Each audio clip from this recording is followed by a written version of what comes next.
With AI coming in, it is said out of 5 jobs, 4 are going to lose it. What is your take on it? People are hired for their IQ, growth mindsets, and restrictive mindsets. Skill sets can get you to the door, but your mindset will help you to remain in the room. What's the one thing they'll never find in the handbook but need to know? Education institutions do not do today is teach you life skills. That put a lot of people when they move into a corporate world into big disadvantage. They enter the corporate world with very low self-awareness. Why do so many companies still treat training as a checkbox? Now, training is also important, and there is a huge difference between teaching, training, learning, coaching, right?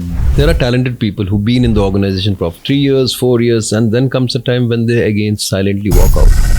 Why is that happening? What do you think are the reasons for that? You spoke about working for the bosses. Sometimes employees feel HR is more loyal to the company than the employee. Is that a fair perception or a misunderstood one? I would say it's a perception, a back-end function that is only meant for disciplining people. So when I say that they're a business function, many companies now talk about diversity and inclusion.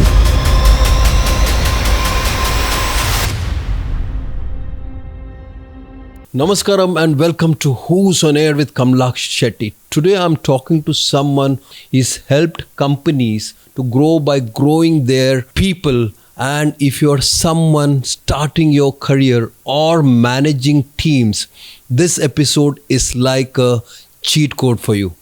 We are going deep into what HR doesn't always say out loud about learning, leadership, Gen Z retention, and more. Let's welcome the man who's been shaping lives across many places, Niloy Das.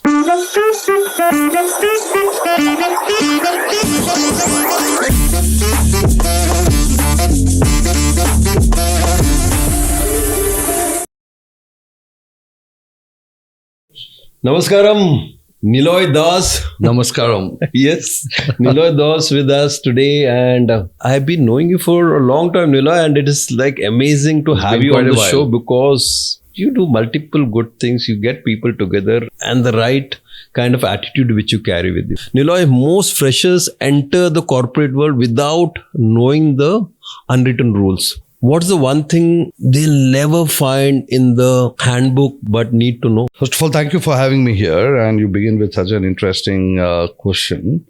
And it's a very relevant question in the world today.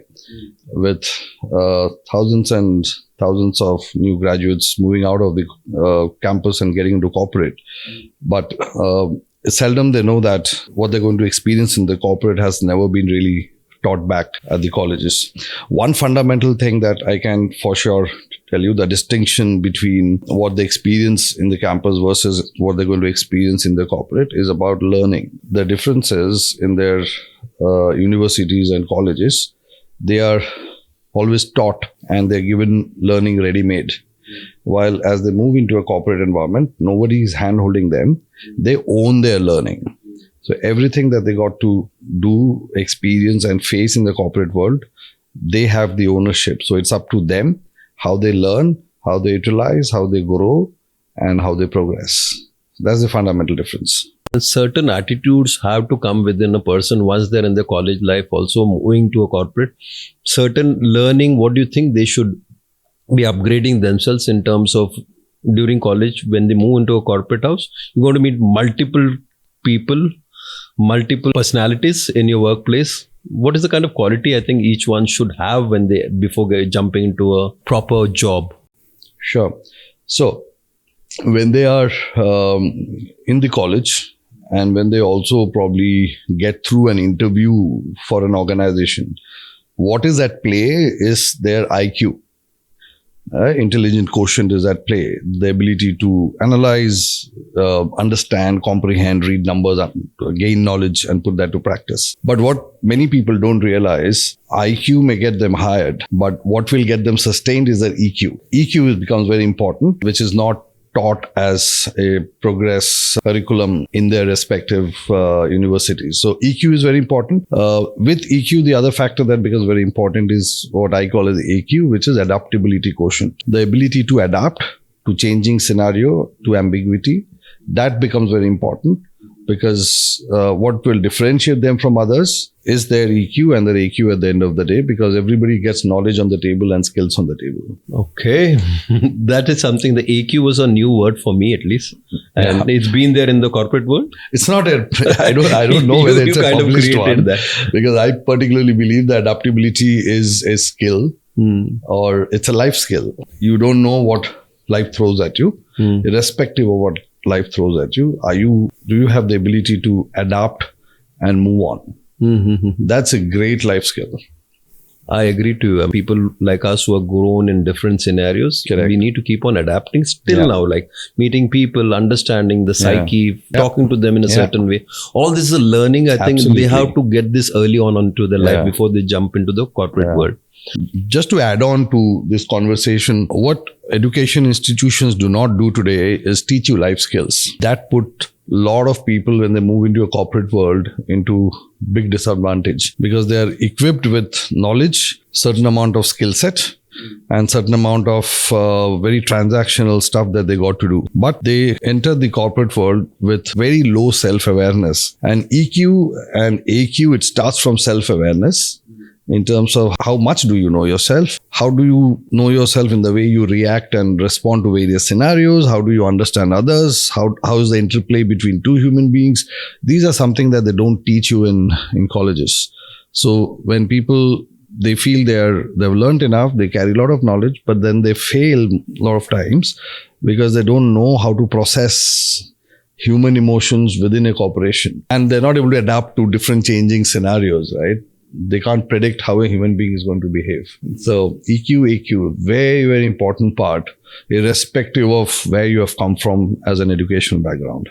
So personally, I would like the youngsters, the people who are getting into the corporate field, is to learn yoga, I would say. That's my personal I agree. Yes. Yeah, because this is where which will kind of balance you and you can go internalize yourself and understand yourself better also. Absolutely. Why do so many companies still treat training as a checkbox? Isn't learning supposed to be continued, not just during induction?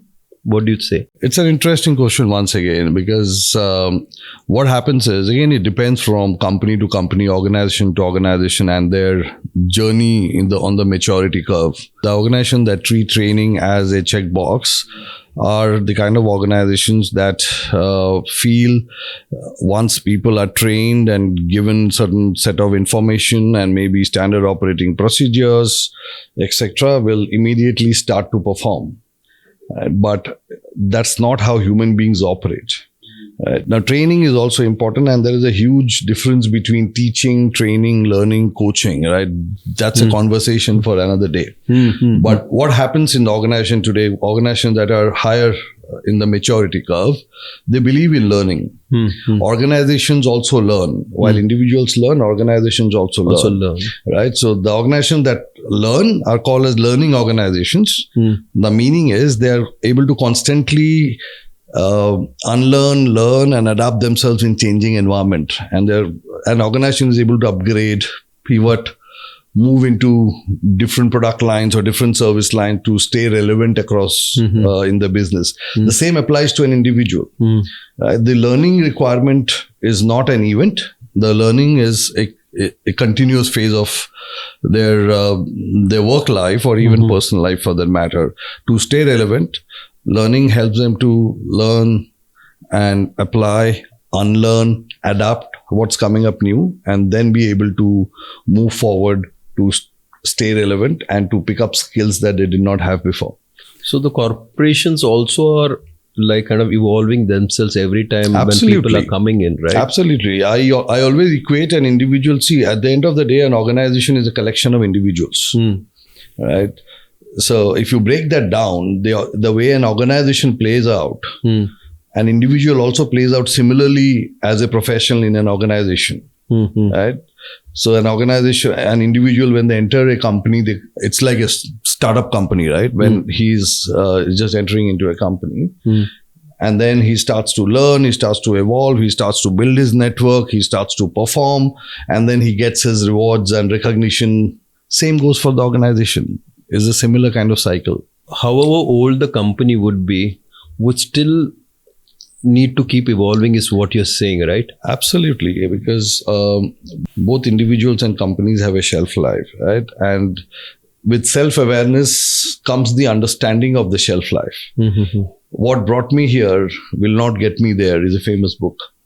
Tell me a Right? little bit about the book. So what brought me here, I can't immediately recollect But about. something about the book which resonates with you. Yeah. So, I mean, it's a simple fact, right? The simple fact is all that worked for you in the past and your past glories, you cannot harp on your past glories and try and move into the future with the same success. Mm-hmm. You have to understand where your past completes and where your future begins. And that's a continuous process.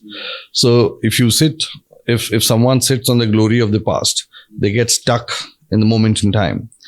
However, if they identify that to be able to grow, they know nothing and they got to continuously learn and upgrade themselves and keep themselves relevant, that will take them to the future that they want to create. Right? So in simple words, what worked in the past will not work in the future. If that understanding is there, any human being will keep themselves updated and keep themselves abreast of knowledge and learning all their life. I'm going to ask you a very unpopular question probably, but this is something which kind of sticks to me and I want to understand. There's a whole push of leadership, everybody is told on social media, become a leader, become a leader. Is it really necessary that, like, should everyone be a leader in the real sense? Because if everybody is leading, where are the people who are going to follow? What do you like to say about it? It's interesting that there's as much talk about leadership and there is not much talk about followership. So you're right. There are people who are now, again, to think of it, leaders, there's always a debate, are leaders born or are leaders made? Leaders are made. Leaders are really not born. That's the debate and discussion that always happens. But the crux that I also personally believe is leaders can be made, leadership can be learned. But not everyone needs to be a leader. Not everyone wants to be a leader because there is so much happening in the space around and there is so much of space for everybody to evolve and function as individuals that bring value into an organization. Right? You will see number of examples all around in organizations and outside of organizations where somebody may not be a leader. So the leader is most often, leaders are those we, from a worldly perspective, we term as leaders, those who have a formal title.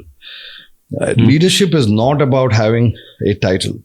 Leadership is about what you bring to the table, how you bring to the table, and what difference do you make to people around. Leadership is really that. So in a way, each one has a leadership inclination within them, leadership capability within them. How they bring that to the table is important. Let's take the case of our homes, right? Let's say if it's me, my wife and my child, and if my wife takes the leadership in managing the home, she's playing the role of a leader. There are a lot of things that she's guiding us. And there could be a space at home where I'm leading certain aspects of life, right? There I become a leader.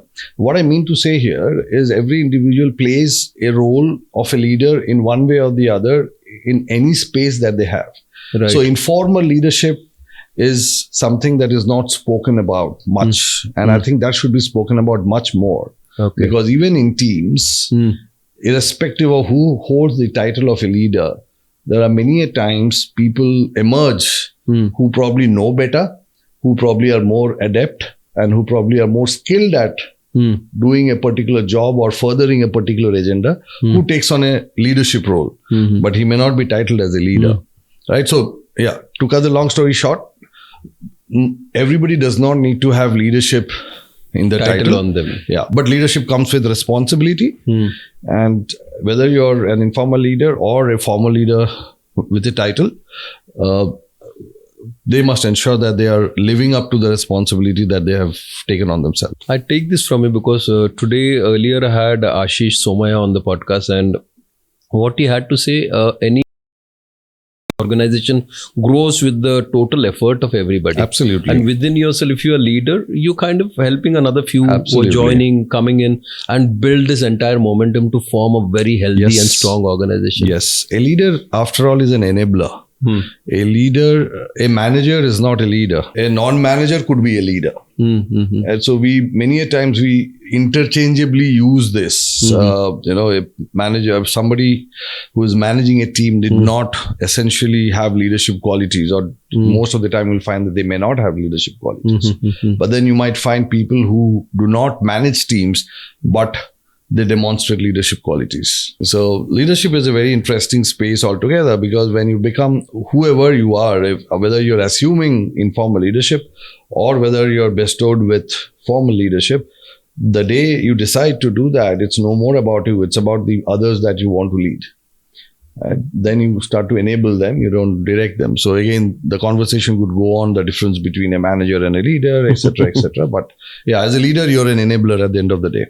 Is quitting just a trend or a serious signal that something broken in the workplace is happening? All right. So I personally believe that nothing is really broken in the workplace. A workplace is a workplace. It was and it will continue to be in the way it is. A workplace or an organization, it comes with certain dynamics. It comes with its own organizational objectives, business dynamics, people dynamics. There are a lot of dynamics at play within an organization, right? So you cannot really slot an organization, whether an organization is broken or not broken. Number one. Number two, when we talk about people in an organization, now what's important to begin with, right? If the person in an organization, let's talk about freshers. If there are freshers that are hired in an organization who do not share the same value systems or do not share the same enthusiasm for which the organization is known, or they do not share the same culture values for which the organization is known, there will always be a misfit. So that's one of the key reasons why many a times it's less of how bad or good someone is. More often it's about being a misfit in a particular space. So many a time the employees may be misfit in a particular organization and therefore do not feel seen, do not feel respected, do not feel acknowledged for the work they do. And as a natural result, they tend to quit. And potentially, probably we use the word quiet quitting because they're not really upset with the organization, but probably they are not able to break through and navigate through the complexities of the organization because of the mismatch between their own aspiration and what the organization brings to the table. So they look out for other opportunities and they move out where probably they could do better. But don't you think it's too prevalent? Like lately, it's always been like where the attrition levels go higher, because how do you manage those kind of things? How do you get this person to really believe in the values in a very short period of time? And the enthusiasm, as you said. So like I said earlier, I think it begins at the hiring stage. Are we hiring the right people from an organizational perspective? That becomes very, very important. Are we hiring the right people? By the right people, I mean with the right skill sets, with the right capabilities, with the right exposure, with the right education, and with the right culture values that has a match to the culture value of the organization at some level. Do we have the right people in place? If we have the right people in place, it's only then you can further shape them up to be able to level up to their potential that the organization looks out for. Else, it's like you bring in somebody who is very good at, let's say, in the sports of cricket, and you ask him to play football, the mismatch starts there. And then we start to think, why is this person not being able to play football well, while that person is actually, in fact, is a cricket player. So you put it very rightly that from the time when they are initiated in the company, you need to be very well aware, is that person really right for the company? So the interviewing is the key. It starts from there. I potentially feel the starting point is that.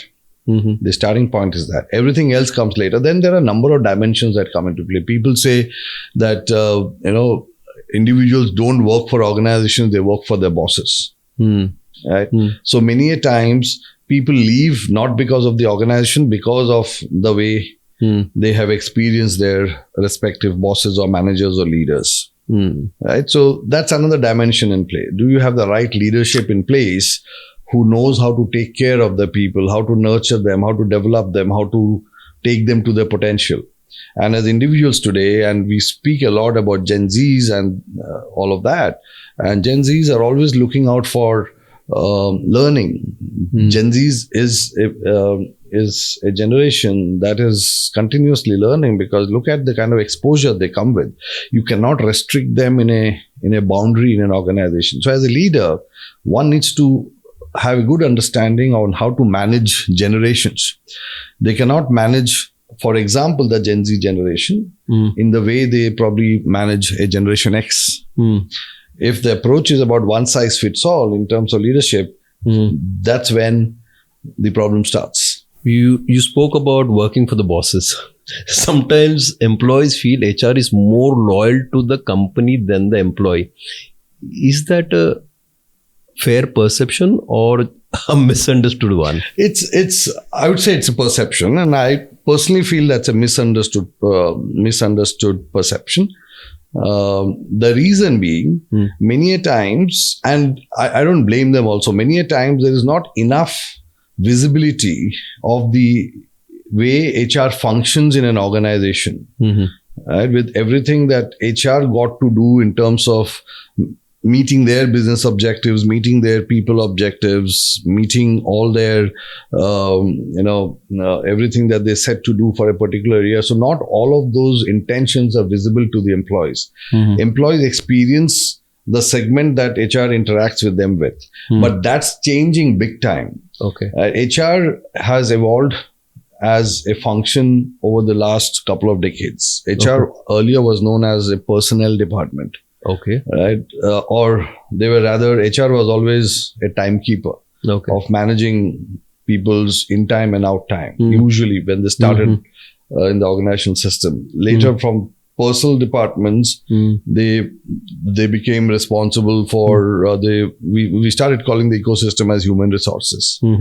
Right. So human resources took up a larger role in terms of managing people, hiring people, managing their performance, managing their learning journeys, managing their discipline, etc. So the scope became larger. However, the journey from being HR, where they were managing the human resources of the organization, to the journey that is still underway, I think, for a lot of organizations as HR as a business partner, where they are not stuck with the processes and policies that were written 50 years ago, but are able to constantly emerge and evolve with the times and update and upgrade HR policies to keep up with the business needs, with the generation needs, and with the needs of the world, the way it's going towards with everything that is happening around technology. So HR is still in the journey where and different HR organizations are at a different stage of that journey. But there are a lot of mature organizations that have already been there. They work as business partners. They're no more a back-end function that is only meant for disciplining people. So when I say that they're a business function, which means that they take care of multiple dimensions they're responsible for multiple dimensions of the business. They're as responsible for our people as much as for the business objectives, as much of the commercial interest. So they are involved in all those dimensions and not restricted to disciplining people and managing people and hiring and helping people exit. So beyond salaries and appraisals, there are talented people who've been in the organization for 3 years, 4 years, and then comes a time when they again silently walk out. Why is that happening? What do you think are the reasons for that? Again, I think it depends. When you said people with long tenure, usually people long tenure, which means more often than not, probably they are from the previous generation of Gen X, right? Where with, let's say they're there with 15 to 20 years of experience or even more than that, right? So their journey started at a time when the organization was at a different space and time. That's the group who has helped the organization come to a stage today where they are. So many a times the possibilities could be very different. The people that were there as Gen X, their work ethics, their work values, their kind of work approach has been very different earlier. And that's totally different from what the way an organizations function as of now, right? The pace is different, the needs are different, the what should I say? The life cycle of lot of programs and processes and objectives are short. The life cycle of or the shelf life of the knowledge that you bring to the table is also pretty short. So many a times they may not see their own value systems matching up to the direction that an organization is going. And again, usually I come back to that. There could be inflection points where your value systems stop integrating with the organization values. Again, I worked, what brought you here will not get you there. It comes back to that once again, right? So they come to a stage where they feel that they have contributed enough, they've done well for the organization, they're at their peak. And many a times I've heard such people say, I want to move on and explore something larger or something different. And yeah, so you can't ever pinpoint to a particular reason. A lot of times I feel salary is the least, is the last of the reasons many a time for people leaving. Usually it is the state of the organization in terms of the mismatch between their needs and what the organization is able to provide in terms of experiences, knowledge and learning. Most of the time it's about that. Rather than the salary. So the HR usually gets into defining or understanding how a person is to be appraised, right? There are a lot of HR jokes which usually come into place just because they feel the HR is more, as I come back to my earlier question, they're more towards the organization. What do you think? What actually happens behind the scenes when you have to appraise somebody? So again, I'll come back to that different organizations have different practices, and again, evolved organizations that have been there and has evolved largely. The responsibility to assess people does not lie with HR. Okay. It lies with leaders. That's again a misconception which people need to break. Yes. It lies with leaders. It lies with the business, right? It's the leaders who are leading their people, managing the people in their own function, appraising their people in their own function, developing their people in their own function, and growing their people in their own function. Right? HR plays a role along the life cycle of an employee. Okay. However, in evolved organization, the HR works with the business for that life cycle to progress in a manner that is fulfilling for both the organization and the employees. Right? So again, HR comes as an enabler. HR comes as a consultant, as a guide, and to help put together frameworks that allows the business and leaders to be able to lead and manage their people really well throughout the life cycle. I'll take that point because I'm just learning some real misconceptions which I've heard from people, because we've been with a lot of corporates over a period of time and we understand these are like, gossip we hear. Yeah. And thank you for clearing that. Yeah. So, like I said, it's an evolution that has happened over a period of time, right? HR was seen as a function that disciplines. HR was seen as a function that fires. HR was seen as a function that hires. HR was seen as a function that would pull you up if you're doing something wrong. HR is no more about those. Okay. HR has become a strategic enabler for the business today.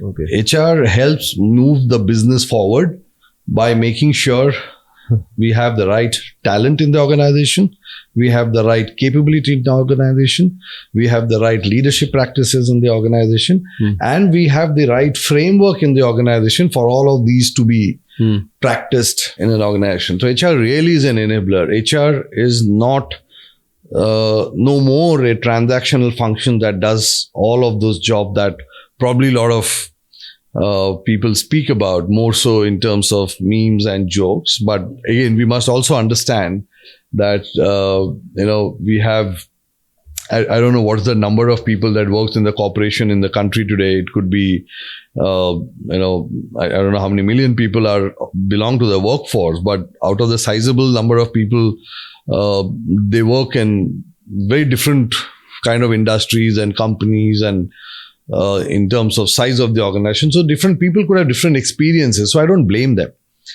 Because again, like I said, like an organization, HR in different organizations are in different stages of their journey. There are some HR for a startup organization that could be just starting off with very low investment HR practices. And then there are mid-journey HR organizations that have evolved over a period of time and are more human resource management driven. And then there are organizations that have evolved over a period of time and are at the peak of the journey where they are more strategic enablers of the business. Many companies now talk about diversity and inclusion. But how many are doing it because it looks good or actually believing in it? So I think the first question that I would ask anybody who'd ask me that question is, what's your understanding of diversity and inclusion to begin with? It can mean a lot of things to a lot of people depending on what their exposure has been in that space. Number two, it also depends on the organization and the organization's objective to weave in the element of diversity and inclusion at the workplace. Diversity means different things. Now, in diversity, there is gender diversity. So when we speak about diversity, first thing a lot of people think it's all about gender diversity. Gender diversity is only one aspect of diversity. Diversity is also about having different generations at the workplace. That allows different thought process and different perspectives to be brought to the table in an organization. Diversity is also about bringing in different abilities of people, both the ables and the ones who are disabled, either physically or otherwise. Right? Diversity is also about people having different life choices, gender orientations being brought into the workplace. And inclusion is about including them. Right. So organizations, again, depends on their priorities, their depth of their the business objectives, the journey that they're having in the organization space. So it depends on that. A lot of organizations focus on diversity, on gender diversity, which is a great thing, that we would want to have X percentage of our workforce as women, and we want to enable women. That's a great thing. A lot of people want to focus on generations. We would want to have good representations of every generation, Gen Z to a Gen X to whatnot. Right? So different people work on different diversity. What people don't talk about much is inclusion. Inclusion is a different ball game, right? So how I see it is, diversity is about being invited to the party. Inclusion is about being invited to dance. I like the word. Yeah. So the distinction is there. Now, inclusion, I might bring in people to bring in my diversity percentage on the Excel sheet report. But am I really inclusive of our women leaders, for example, or women employees, for example, in everything that we do in the organization? Are we taking care of them enough to provide space for who they are as women and the extra responsibilities that they hold in their life? Are we providing enough infrastructural support for the people with disability? Those are about inclusion, and there's not much talk about inclusion. But if you ask me, the talk should be, is my organization prepared for an inclusive environment before I even bring in diversity? So it's an interesting conversation. No, I had a guest earlier on the show who had some kind of I wouldn't say disabilities. She had some concerns about, I can't remember the word, but what happened is, over a period of time, she was slowly moved out from the organization because she had concerns. Okay. So how do organization kind of support anybody who's going through certain kind of trauma? So organization these days has a lot of support system that way. When one of the support system that you will hear a lot about today is EAPs. Right? So EAPs are basically a space provided for people to be able to speak to counselors, speak to experts, and seek guidance on how to kind of sustain themselves in the organization in a particular condition. Number one. A lot of organizations are very mindful about the people that they have and the conditions they come with, and provide them that kind of space. Provide them that kind of space where they're able to thrive. So again, a lot of organizations that value diversity, value inclusion, they focus on your ability and not the factor of the disability that you might bring.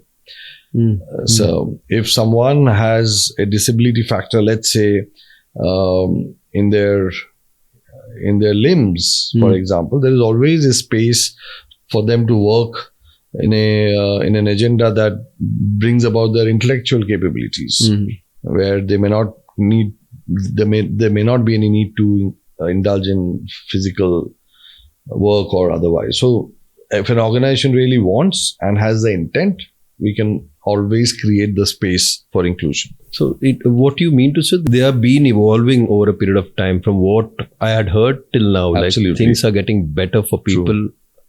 Like I said, inclusion is happening. Is the manager's job to grow the team, or should employees stop expecting handholding and, take ownership of their own learning? I mean, most of the time it's like, it's a complaint which goes like, the manager is not helping me. He's not supporting me. I'm not being able to do this or that.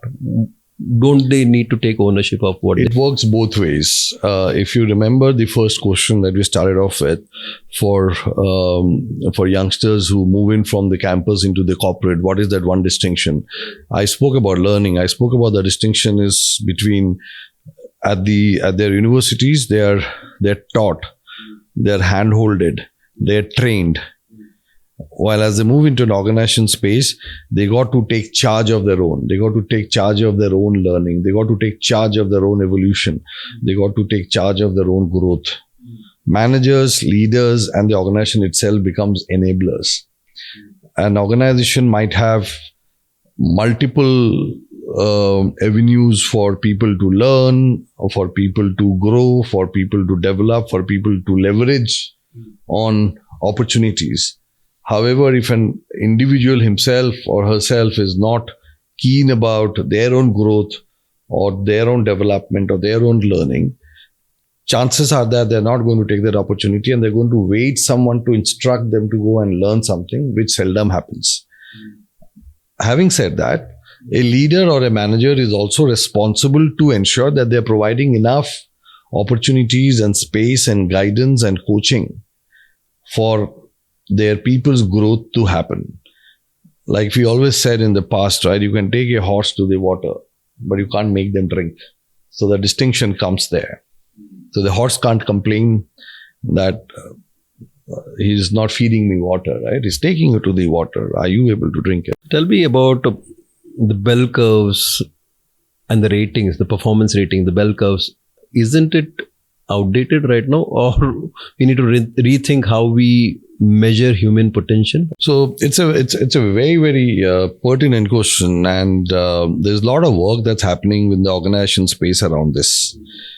So in terms of the performance rating and the famous bell curve, always ends up putting people in certain slots to ensure that the mix of people that are there in a particular team receive the rightful performance rating, and therefore the rightful reward based on their performance and based on what they have contributed. Right? But there are numerous schools of thoughts around this. There are a lot of large organizations in India itself, more so a lot of ITES consulting organizations that have completely taken away the performance management structure that existed in form of bell curve. There are a lot of organizations that are in the process of taking them away and are introducing new ways of doing things. And most organizations that are doing this are coming from a premise that learning and performance is continuous. They are not events, right? So you can't probably have a performance discussion as an event once a year. That conversation has to be continuous between the manager and their team members. That's the philosophy being inculcated in people in the organizations, and we are seeing that more and more. And I agree with you, that's the right way to go, moving away from an event-based performance management discussion to a life cycle-based performance management conversation that is with an intent to help the people develop, grow, and leverage onto the potential that they have. With AI coming in, it is said out of 5 jobs, 4 are going to lose it. What is your take on that? So my take on this, again, and my take tomorrow could change from what my take is today, because in the way the everything is shifting and evolving on an everyday basis, right? I don't think AI is going to take away human jobs or AI is going to replace human jobs. I believe human with AI knowledge are going to replace human without AI knowledge. I take that very strongly because I am for AI myself. Yeah. And it works. So humans who are adopting AI faster and keeping pace with that adoption versus people who are waiting and watching, let's see what's going to happen. The difference is there. It's not about AI is never going to replace. And then again, there's a long conversation that could happen, right? You may have AI and you may have everything else, but at the end of the day, we all as people in organization yearn for high touch, yearn for conversations, yearn for those emotions, yearn for, let's say, development discussions or reward, fulfillment. A lot of emotions at play at work, which drives people. And in turn, those people drive the organization. AI will become enablers, right? And hence, I say that individuals who would adopt AI faster than the pace of change will be able to stay ahead of the curve than people who will be stranded without knowledge of what AI is all about. So one very important question. If you had the power to remove one outdated HR practice from every company, what would that be? That's interesting again, and that's one of my favorites as well. You may have realized when you go to a restaurant or a hotel to check in, right? Many a times, if you ask for something that may not be written in the rule book, the favorite response is it's not in our policy. Right. If they're serving you something that you asked for, and if you wanted some other ingredient to be added in it, general answer is it's not in our policy, right?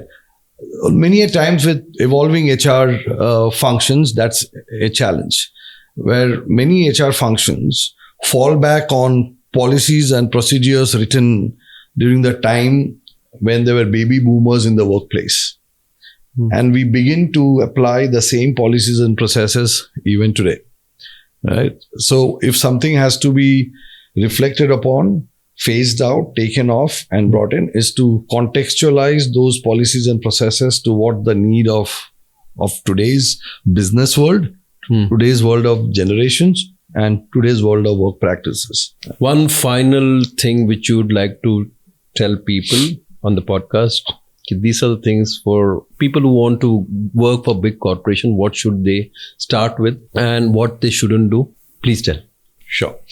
So, towards the end, there's only one thing that I'd want to leave our viewers with, is to understand the distinction between skill set and mindset. Many of us harp on the skill sets that we have built over the years. Skill sets can be multiple skill sets, right? It could be leadership skills, it could be IT skills, it could be my skills with Excel and PowerPoint presentations, my skill with analytical stuff, and a lot of other technology skills and so on. My communication skills, skill sets can be multiple.